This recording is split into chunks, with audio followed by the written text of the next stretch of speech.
विचार प्रस्तुत करूं। आप इसका प्रभाव देख सकते हैं। कहते हैं कि जब भी श्री राम कथा होती है तो श्री हनुमान जी वहाँ विद्यमान होते हैं उसको सुनने के लिए। और आज अजय सिंह राणा जी की कहानी और उपन्यासों के एक मुख्य किरदार हैं बारिश, वो सक्रिय हैं। तो इन्हीं शब्दों के साथ मैं शुरू करना चाहूँगा। कहानी विधा की मापनी मेरे समझ में दो तरीके से आती है। पहला है, जो समीक्षक हैं वो तकनीकी पक्ष पे अपनी राय शुमारी करते हैं, और दूसरा जो पहलू है वो पाठक संतुष्टि है। तो मैं पहले पहलू के लिए नहीं आया हूँ यहाँ। रोजलिन जी ने अपने विचार रखे हैं उस तरीके से, और आने वाले वक्ता भी शायद उस पर विचार रखेंगे, और मैं यदि कुछ दृष्टता उस तरफ कर दूं तो वो एक संयोग ही होगा। मैं सबसे पहले इस पक्ष पे आना चाहूँगा कि कहानियाँ महाकाव्यों के रूप में, पंचतंत्र, रामायण, महाभारत के रूप में हमारे सामने रही हैं। हम सदियों से, सहस्त्राब्दियों से वो कहानियाँ सुनते भी रहे हैं, पढ़ते भी रहे हैं और अब देखते भी रहे हैं।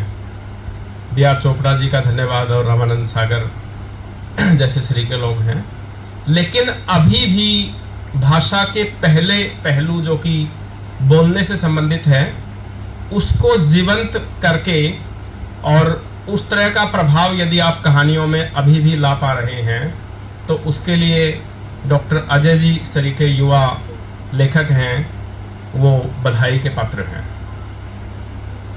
अभी जो कहानियां हैं वो सिनेमा OTT के माध्यम से चल रही हैं।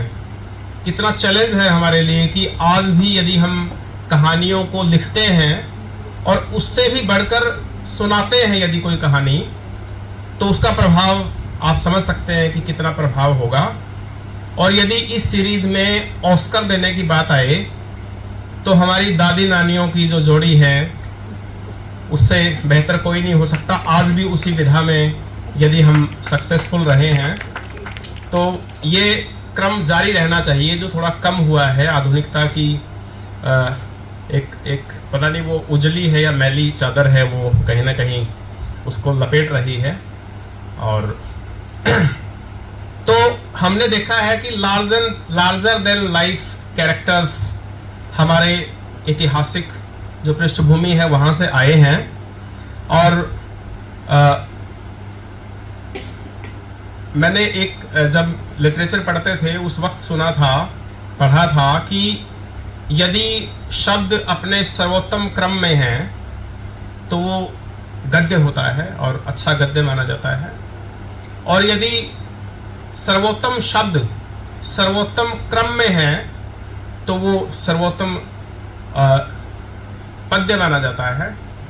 तो उस तरीके से यदि देखा जाए तो अजय सिंह राणा जी उस पर खरे उतरते हैं। जो भी कहानियाँ उन्होंने 7 कहानियाँ अपने संग्रह में रखी हैं, और एक से बढ़कर एक कहूँगा मैं।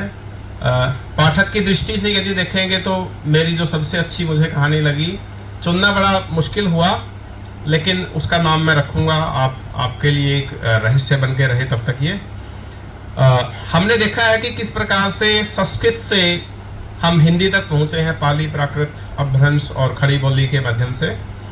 तो बड़े चैलेंजेस इस बीच आए होंगे और उसको संभाल के रखा होगा कितने युवा कलाकारों ने, कितने युवा लेखकों ने, कवियों ने। तो उसी कड़ी में मैं एक नाम और जोड़ रहा हूँ, श्री अजय सिंह राणा जी।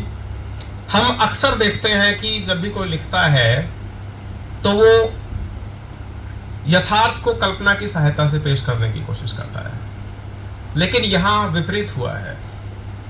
कल्पना और वो यथार्थ बना के पेश करना कितना मुश्किल काम है, वो अजय सिंह राणा जी ने अपने कहानी संग्रह मकरजाल में करने की कोशिश की है, और इसकी बानगी आप उनकी सभी कहानियों में देख सकते हैं। जब भी कोई भी साहित्य लिखा गया, चाहे 14वीं सदी के बाद, जैसे इंग्लिश साहित्य जब हमने पढ़ा है तो उसमें चौसर से लेके और फिर शेक्सपियर जैसी जो एनरिचमेंट आई थी साहित्य में, उस वक्त साहित्य हमने महाकाव्य जो लिखे वो पद्यात्मक लिखे, कहानी बड़ी बड़ी कहानियां थी और किस तरीके से उनको पिरो के रखा गया और चरित्रों को उत्कृष्टता से, चाहे छोटा सा भी कोई छोटा सा रोल है किसी का, उसको भी कितनी उत्कृष्टता से पेश किया। तो मकर जाल में भी इसी तरीके से चीज़ें हुई हैं, लेकिन एक समीक्षक दृष्टि से यदि हम देखें तो एक डायग्राम बनता है किसी भी फिक्शन को या किसी कहानी या किसी प्ले को यदि हम जज करने की कोशिश करें, तो उसमें एक दो एक्सट्रीम होते हैं कि एक प्रारंभिक होता है और एक अंत होता है उसका, और उस बीच वो एक क्लाइमैक्स को छूता है और जिसमें एक राइजिंग एक्शन होता है और एक क्लाइमैक्स के बाद फिर वो ड्रॉप करता है किस तरीके से। तो वो चीज़ों पे परफेक्ट मुझे लगी जो कहानियाँ मैंने पाठक की दृष्टि से पढ़ी। यदि हम मकर जाल की पहली ही कहानी की बात करें तो सच में ही मनुष्य मकर जाल में फंसा हुआ प्रतीत होता है, मगर इसके विपरीत वह हर पल इससे आज़ाद होने के लिए छटपटाता है और इस कोशिश में रहता है कि वह इन सब से बाहर निकले। पहली ही कहानी मकर जाल में समीर इस जद्दोजहद से अंततः आज़ाद भी हो जाता है। अजय जी कहानी के माध्यम से पाठक की साइकी में स्थान बनाते हैं, साइकी में चले जाते हैं और अपने बिंब विधानों का छायांकन उनके मस्तिष्क के पर्दों पर करते हैं। जैसे कि हमारे सामने फिल्म चल रही हो, इस तरीके से कहानी पढ़ते पढ़ते वो शब्द चित्रण जिसको कहते हैं हम होता है। और ऐसा करते हुए आप यह भी कोशिश करते हैं, आप किसी के मस्तिष्क में चले गए, मस्तिष्क में एक पर्दा ताना आपने, और उसके बावजूद भी आप ये कोशिश करते रहें शब्दों के माध्यम से कि पाठक को थकान ना हो, हल्की सी भी थकान ना हो। वो मैंने महसूस किया है। और अजय जी पाठक को कहानियों के माध्यम से रोजमर्रा की जिंदगी के बेहद साधारण मगर अवश्य घटनाक्रमों से जोड़ते हैं और पाठक को कहानियों में सब अपना सा लगता है। कहानियों के जो उत्प्रेरक शब्द हैं हमारी भिन्न भिन्न इंद्रियों से संवाद करते हैं। मूलतः हम देखते हैं कि हम पढ़ रहे हैं तो सिर्फ हमारी आंखें ही इन्वॉल्व हों, लेकिन जब वहाँ कोई पतीले में कुछ भोजन चढ़ा हुआ है तो वो हमारी गंध उसकी यहाँ तक आती है। बारिश जब बूंदें गिरती हैं तो वो ओनोमेटोपोइया एक टर्म है वो इंग्लिश साहित्य में, वो हमें महसूस होती है। खिड़कियों से हवाएं टकराती हैं, मानवीकरण की वानगी देखिए वहाँ साथ में आप। तो उत्प्रेरक जो शब्द हैं वो हमारी भिन्न भिन्न इंद्रियों से संवाद करते हैं और सामाजिक दायरों को स्वीकार करना और अपूर्ण प्रेम में पूर्णता तलाशने का कथानक जो लगभग हर कहानी में आपके मिलता है। इस डायलॉग से आप देख सकते हैं ये जो संवाद है, सामाजिक रिश्तों की जरूरत जिस्म को शायद होती हो, रूह को बिल्कुल नहीं होती। ये एक संवाद लेखक द्वारा प्रकृति का बेहद करीब से अवलोकन किया गया है और कहानी के एकालाप ही आपको मनोवैज्ञानिक श्रेणी का कथाकार बनाते हैं।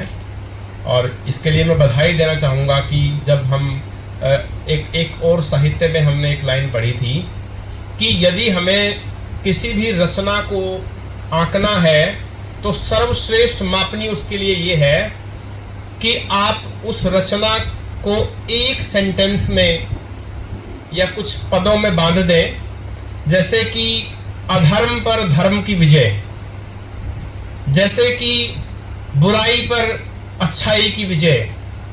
उसी तरीके से यदि हम राणा जी की कहानी संग्रह और अभी खाली घरौंदे भी मैं अभी रुका हूँ, निर्बाध बारिश होती है उसको पढ़ते हुए, तो इस कहानी संग्रह को और तमाम जो उपन्यास बाकी लिखे हैं उनमें जाना अभी बाकी है। अभी तक मुझे ये लगा है कि मनोवैज्ञानिक शैली की प्रेम कहानियां हैं ये। यदि एक लाइन में मैं कहना चाहूँ और ये एक बहुत बड़ी बात होती है किसी भी कथाकार के लिए या साहित्यकार के लिए कि उसकी रचनाओं को सिर्फ एक वाक्य में या वाक्य से भी छोटे पदबंध में किसी में बांध पाए, तो उसके लिए मैं बधाई देता हूँ आपको।